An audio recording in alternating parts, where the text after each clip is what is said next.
que ele vai dizer que a gente deve, quer dizer, quando o Goethe traz a arte para dentro do contexto da cultura, por isso que o Emmanuel está chamando ele para conversa, exatamente para pensar que a gente precisa aproximar das obras de arte como textos, né?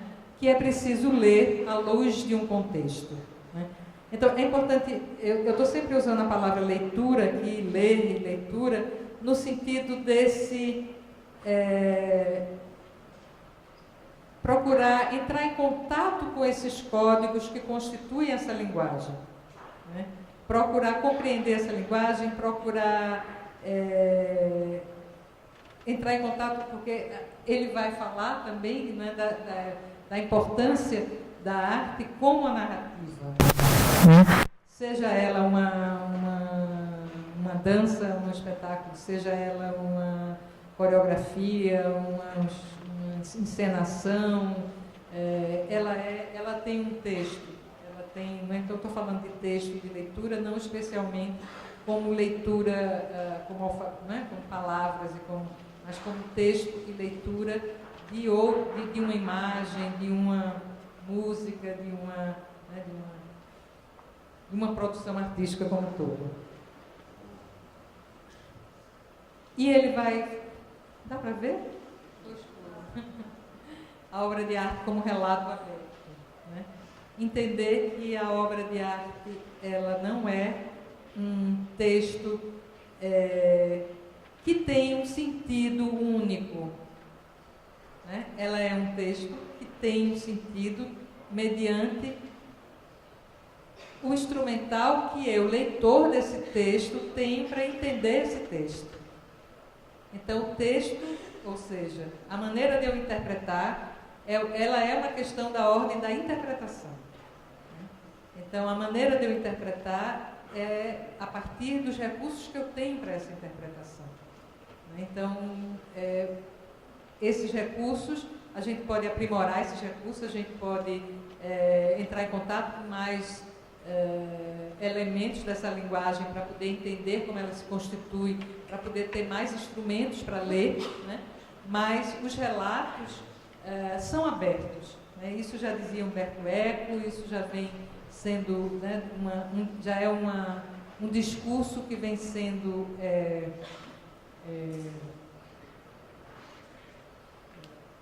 trazido, né, por alguns campos do conhecimento, sobretudo vem da linguística muito, né, lá com Umberto Eco, essa pressuposição, mas cai nas questões dos estudos culturais, quer dizer, nas várias acepções, quando você traz para o âmbito da educação também, na compreensão da hermenêutica, do sujeito que aprende no processo de relação com os objetos a partir dos pressupostos que eu tenho para aprender, né, dos instrumentais que eu tenho para aprender. Isso é um pressuposto da hermenêutica também, que vai dar suporte a esse entendimento, né? O papel da narrativa na construção do significado, ou seja, entender que a obra ela narra algo, ela tem um discurso, né, que se desprega ali daquela produção, né? É uma maneira da gente adentrar uma obra, né? Considerar isso é importante. Vamos seguir. E essa perspectiva também da experiência artística como experiência de aprendizagem, ou seja, da arte como experiência, né, de algo que, na medida em que eu experimento, na medida em que eu entro nesse processo, seja de relação com a obra, né, a partir de um processo de contato com ela, como apreciador, como como uma pessoa que usufrui, né, a produção, seja como produtor, né, como alguém que produz. Então, essa experiência, eu não estou falando só da experiência daquela que passa, né, daquela que me... do produtor, mas da experiência também daquele que está no processo de recepção, né? Esses são dois autores que o Emmanuel traz, o John Dewey, que a gente já apresentou aqui, e o Richard Rohr, que é um filósofo que retoma as ideias de Dewey na contemporaneidade, né, que vai falar que analisar não é uma chave, quer dizer, uma máxima dele, né? Analisar não é uma chave para compreender, quer dizer, não é simplesmente entender a linguagem, mas entrar em contato com ela. A arte tem algo que é só da arte, ou seja, algo que é só o teatro que tem, a dança tem uma especificidade que é da dança, então são características, qualidades daquela linguagem que eu preciso entrar em contato para poder compreender, né? E os dois autores opõem-se a pensar que atrás do relato, ou seja, da produção artística, do conhecimento e tal, há algum significado verdadeiro. Então, aqui cai, nessa perspectiva, cai por terra, por exemplo, a ideia de que aquela pergunta que a gente ouve sempre, o que é que o artista quis dizer? Né? Como se houvesse uma única maneira de entender aquela produção, aquela obra, né? Como se houvesse uma verdade por trás de alguma coisa. Né? O artista quis sim dizer alguma coisa, mas o que o artista quis dizer é o que está na obra, é como a obra está configurada, é como aquela coreografia se dá. Né? Ali está dito o que o artista quis dizer. E eu vou procurar entender da maneira que os instrumentos que eu tenho para entender. Né? Então, aí eu acho que cai por terra a ideia da verdade da obra de arte. Ela propõe também despojar a arte e suas obras da dimensão transcendental em que a modernidade havia colocado. Eu já comentei isso aqui, naquela arte que está lá no Olimpo, né? E a gente trazer ela para a Terra, né? Trazer ela para perto, né? Porque ela é uma produção de pessoas para pessoas, né? Para dar tempo. Aproximar-se das produções artísticas como condensados de experiências abertas a infinitas interpretações e usos. Né? Ou seja, você desmistifica aqui essa questão também da arte como algo... Eita, ele saiu andando sozinho. Hã?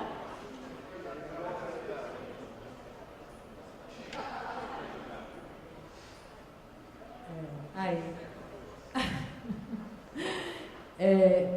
Despojar, quer dizer, essa ideia, né, da transcendência, de algo transcendental, mas trazer ela para, acho que é a próxima aqui, isso eu já tinha falado, a ideia do condensado, né, de experiência aberta a infinitas interpretações e usos, a coisa do relato aberto, da ideia de arte como um condensado de possibilidades. Aquela produção pode dar margem a várias interpretações e a vários usos também. Né? Vamos tirar a arte do pedestal e trazer ela para o nosso uso. Né? E aí, o que é que ele quer dizer com isso? Né? São palavras do próprio Emmanuel. Né? A arte como tecidos de crenças e desejos. Né? Então, não como meros produtos estéticos, e sim como objetos que acentuam o valioso do dia a dia. Né? Então, é esse movimento de trazer essa produção para perto de mim, para perto das pessoas, para perto né, dos meus alunos. Né? Gui, o debate sobre os propósitos formativos, que a gente já veio fazendo aqui, né? Então, ele vai apontar duas questões que são importantes da gente pensar quando a gente repensar os nossos propósitos formativos. Né? Que ele vai retomar essas questões da ideia de educação através da arte.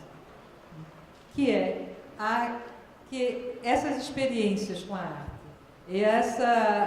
elas têm esse potencial de contribuir com a criação de um self, ou seja, com a criação do sujeito, né?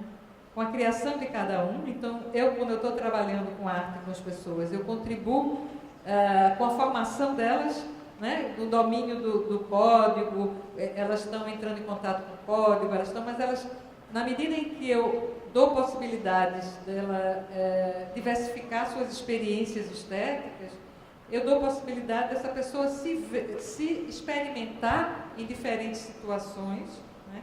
E isso contribui para a construção do sujeito, né? E quando eu faço isso no sistema educacional, que a gente está sempre fazendo isso em grupo, eu também estou trabalhando a questão da solidariedade com os outros, né? Então, a gente pensar nos nossos propósitos formativos tendo em mente esse viés, que é o viés da construção do sujeito e da construção do sujeito com os outros.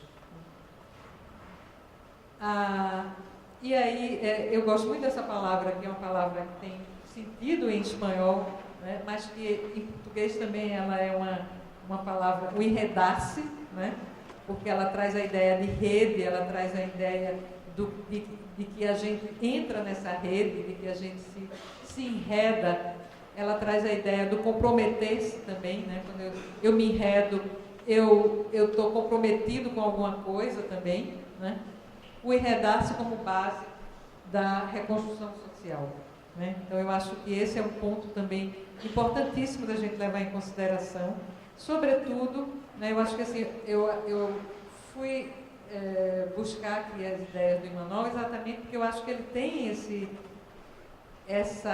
viés que eu acho que pode contribuir com esse contexto educacional no qual eu estou aqui agora com vocês, e no qual vocês trabalham, né? Essa questão desse propósito da reconstrução social. E aí, só para concluir, só para retomar que a gente viu, né, esses diferentes ideias de arte que levam a diferentes modelos de educação, né, ou ideias de educação, a aprendizagem de ofício, o academicismo, a expressão, o expressionismo, a linguagem e o formalismo. E aí a gente tem a gente acrescenta aqui agora na questão da contemporaneidade a questão do fator cultural, né? Essa maneira de inserir tanto como eu vejo a arte, como eu exerço, né, esse trabalho como educador no campo da arte, nessa dimensão, trazendo as complexas relações culturais para esse contexto.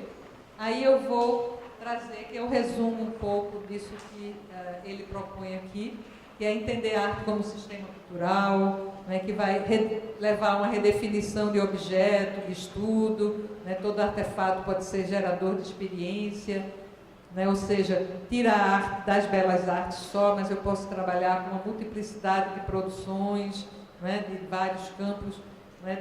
Eu não vou desprezar o hip hop, o funk, nem a cultura popular, nem o maracatu, nem isso, nem aquilo, né? Eu acho que tudo está dentro do âmbito das produções culturais, desde que eu me disponha a entrar nesse contexto e a me relacionar e procurar aprofundar esse conhecimento, né?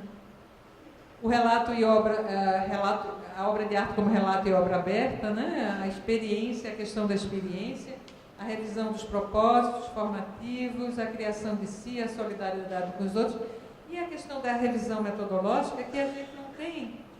Eu acho que todos nós estamos. Eu acho que eu não vim dar resposta aqui para vocês, nem dizer o que é que vocês têm que fazer ou como vocês têm que fazer. Eu acho que cada um tem um saber, cada um tem uma expertise, cada um tem uma experiência, né? O que eu estou propondo é exatamente que a gente repense esses contextos para que vocês possam chegar aí, né, a identificar e a rever seus processos de ensino e a se reconstruir aí mesmo, né? Então, abrir mais uma camada aqui de...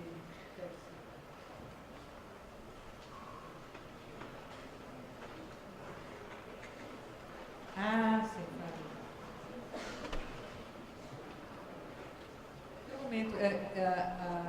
Que tinha uma analisar com Z aqui, porque eu peguei do texto do espanhol, do Emmanuel, e aí fiz essa falha. A gente acontece. Das questões que chegaram aqui, curiosamente aqui bloco de questões aqui, duas questões que eu já coloquei, né? Selecionei aqui como prioritárias, justamente por virem duas em torno aqui do mesmo tema, mas acho que de alguma forma a Regiane terminou um pouco a fala entrando nelas, né? Então, primeiro aqui, ó. Penso que uma das principais ações nesse contexto de multiculturalismo deveria ser a valorização e legitimação de saberes de diferentes matrizes e de seus mestres, entre aspas, mesmo que estes não estejam oficialmente vinculados ao ambiente acadêmico formal. O que vocês acham disso? E aí, na minha análise aqui, uma questão que entra junto,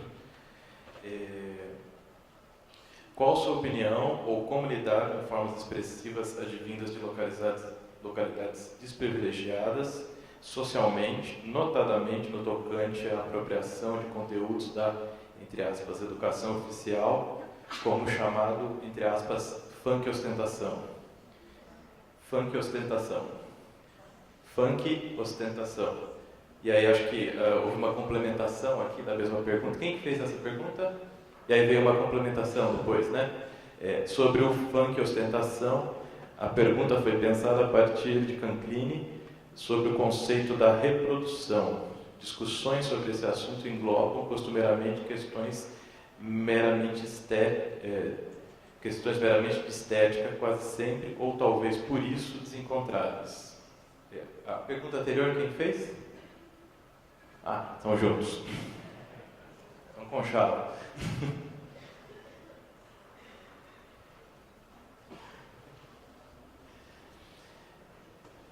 Bem, na verdade, eu concordo justamente com essa postura que a Regiane encerrou aqui falando, né? Eu acho que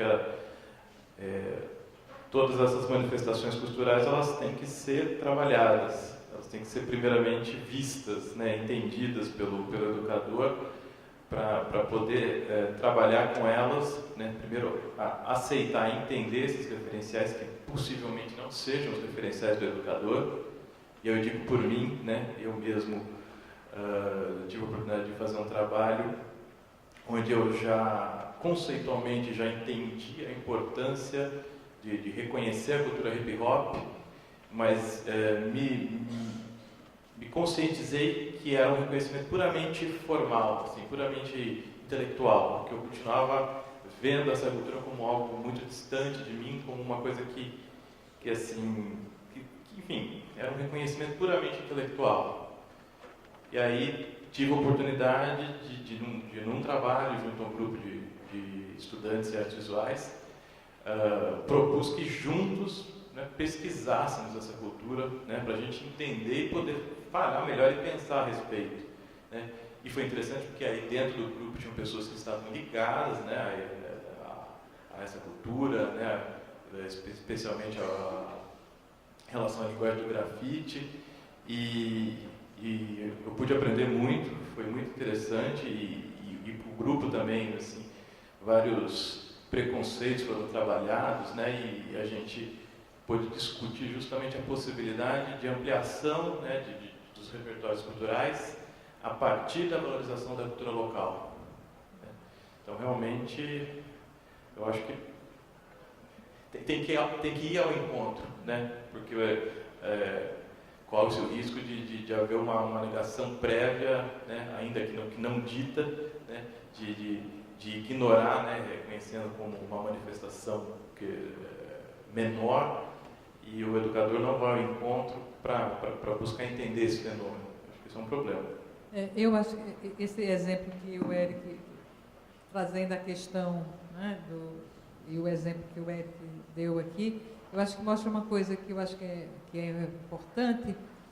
Primeiro, do educador fazer a pergunta a ele mesmo, né, assim, que está atento. Será que eu conheço isso mesmo? Ou será o que é que eu trago de conceitos e de preconceitos em relação a isso, a essa produção, né? Aonde se situa esse meu conhecimento?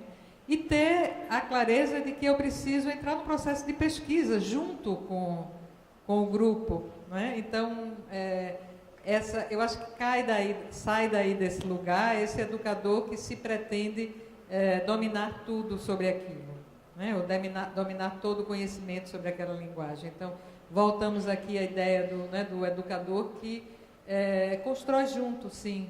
Né? A gente constrói junto com a situação que a gente se depara, né? A gente ter essa clareza dos nossos limites e das dificuldades que a gente encontra pela frente. Em relação à questão do multiculturalismo, especialmente, tem uma tendência que eu acho que essa palavra começou, se a gente entra no âmbito da educação, ela virou sinônimo de muita coisa, né? E uma das formas que o multiculturalismo tem sido exercido e praticado nas escolas, sobretudo, no ensino formal, é um tipo de multiculturalismo que a gente chama, que tem um autor canadense que chama de multiculturalismo celebratório, né? Que vai celebrar as culturas como se elas fossem coisas estanques, né? Então, é aquela coisa assim, as festas da escola que cada turma fica responsável por uma turma vai discutir, aquelas festas que tem vai... Festa das Nações. Festa das Nações, exatamente. Um vai ver a cultura italiana, o que é que o italiano trouxe para o Brasil, o árabe, o japonês, o não sei o quê, e parará, né? E aí faz as comidas, as danças e tal, e coisa, e fica nisso, nessa celebração, né? Você não entra nos conflitos, né? Toda relação entre culturas, ela pressupõe uma relação, tem relações de poder aí, né, que perpassam essas relações, né? Então, assim, como é que esses italianos vêm para cá? Em que circunstâncias eles vêm, né?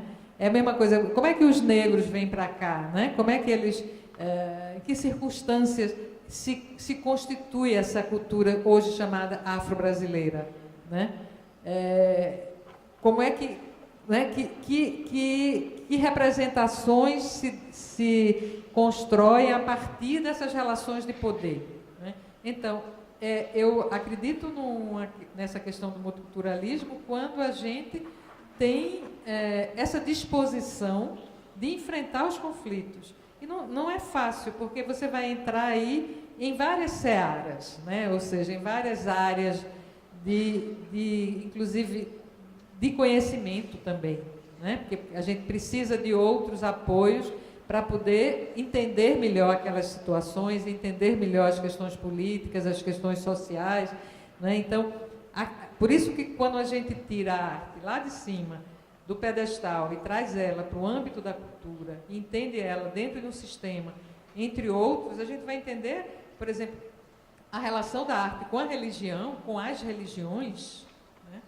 Com a religião católica, com a religião afro, as várias tendências, né, que a gente tem hoje, né? E as questões artísticas aí implicadas, né? Então, eu acho que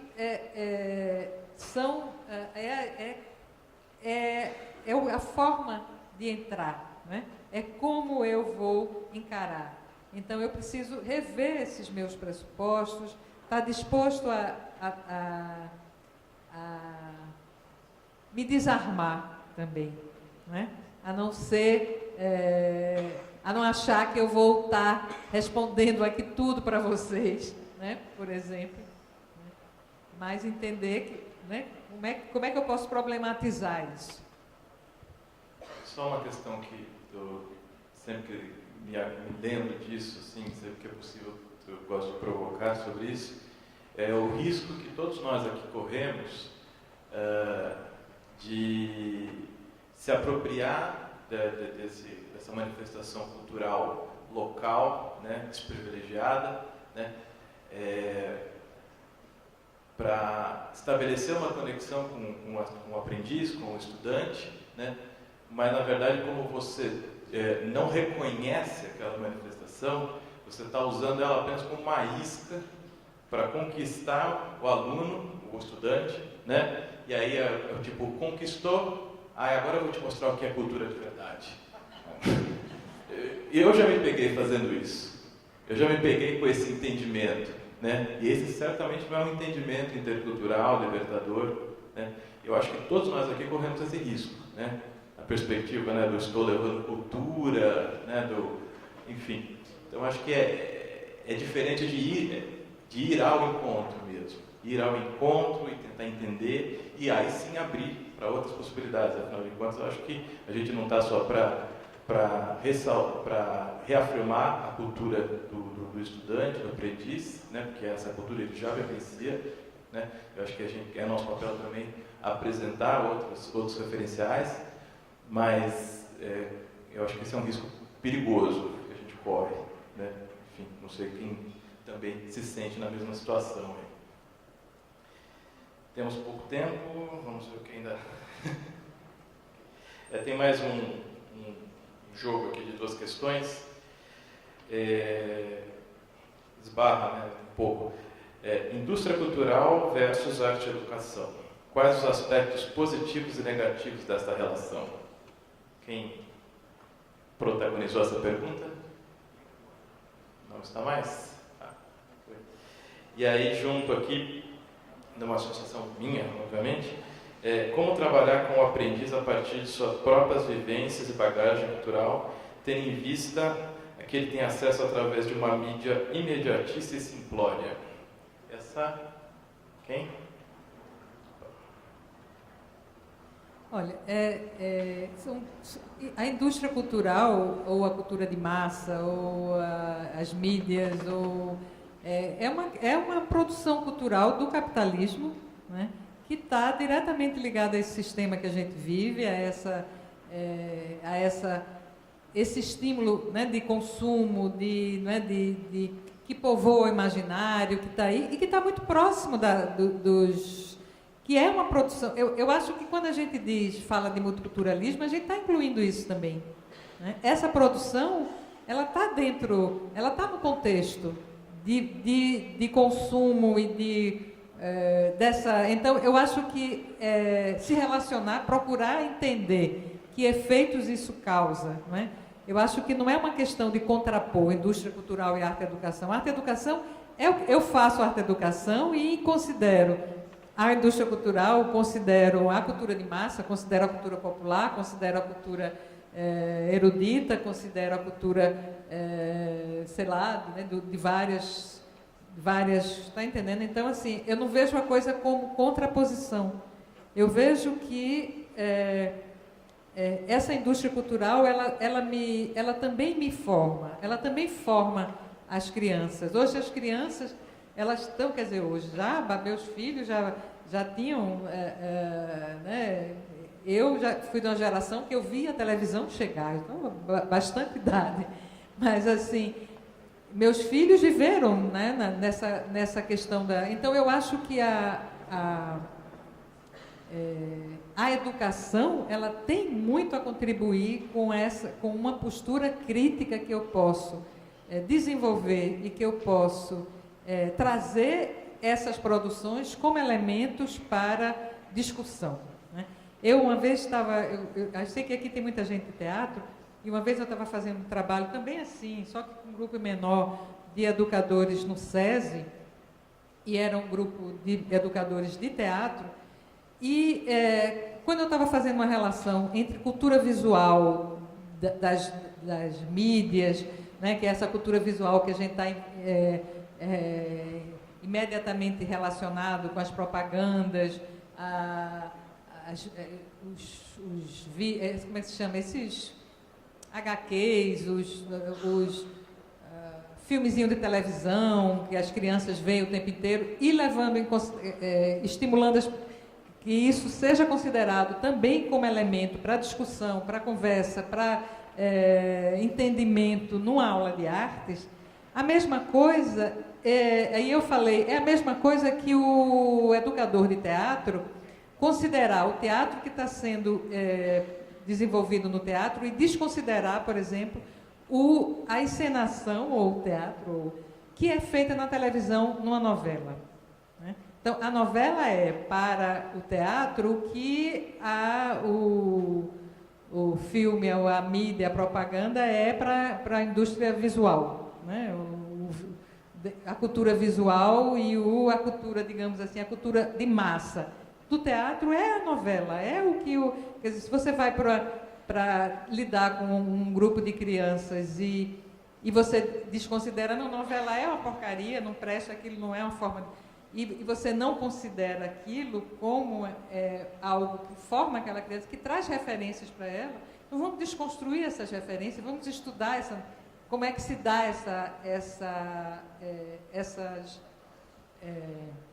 como é que se dão, né, essas representações dentro desse contexto midiático que atinge a casa de todo mundo, né, que leva todo dia uma narrativa, uma história para ser, né, que amortiza a vida das pessoas, que são as novelas. Né? Então, por que não considerar isso também um elemento né, só considerar o grande teatro? Né? Então, esse teatro... essa produção, e é essa produção que vai trazer os valores mais próximos das pessoas, que vai bater mais fortemente. Né? Então, é a mesma coisa disso que o Érico estava falando, né? Considero, eu faço a isca e enlaço, mas depois eu vou apresentar o bom só, né? Sem procurar entender o contexto daquela produção, que eu posso discutir ali a qualidade dela, eu posso discutir ali a intenção, a intencionalidade, o que é que está sendo usado ali como processo de formação de valores para, né, a grande maioria da população. Bem, e para fechar, Márcios, as questões bibliográficas todas vão ser passadas, tá? Pode ficar tranquilo. E ao grupo aqui das educadoras de artesanato, também todos os pedidos aqui serão considerados e se a gente não der conta, enfim, vai ser passado para o pessoal da fábrica. E ficaram mais aqui algumas questões tocando em uma questão mais longa, que complexa, que envolve guetos culturais, conceitos de arte, enfim, coisa que leva tempo, vai ficar para os nossos trabalhos.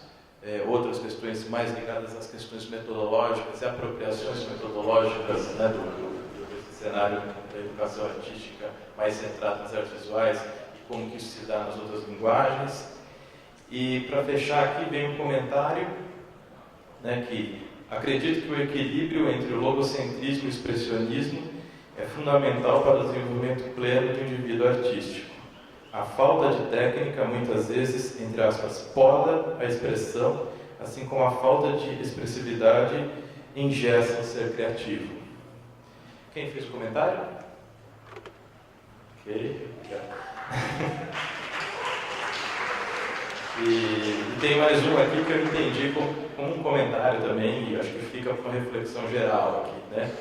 Para uma criança de 5 anos, vida é arte, e arte é vida. Para uma criança de 6 anos, vida é vida e arte é arte. Será que estamos descobrindo que não somos máquinas? Sobre essa questão do equilíbrio... Quem fez essa? Sobre a questão do equilíbrio entre... Eu concordo plenamente, por isso que esse esforço que eu fiz aqui hoje de trazer esses modelos é exatamente aquilo que eu disse. A gente não vai jogar porque jogar água do banho com a criança, né? Então, a gente entender o que é que tem de importante nesses modelos, né? E, sobretudo, a gente atualizar as concepções que permeiam esses modelos, né? Porque eu posso trabalhar a questão da técnica, eu posso trabalhar a questão da expressão, né? E inseridos na cultura, levando em consideração as relações culturais, né? Entender a arte como expressão e como cultura, ou seja, eu tenho que atualizar essas proposições, né? E não é desprezá-las, mas entender em que contexto elas estão formuladas, né? E sobretudo, as relações estéticas, o conceito de arte, o conceito de cultura, o conceito de educação, que pautam essas práticas. Então, espero que...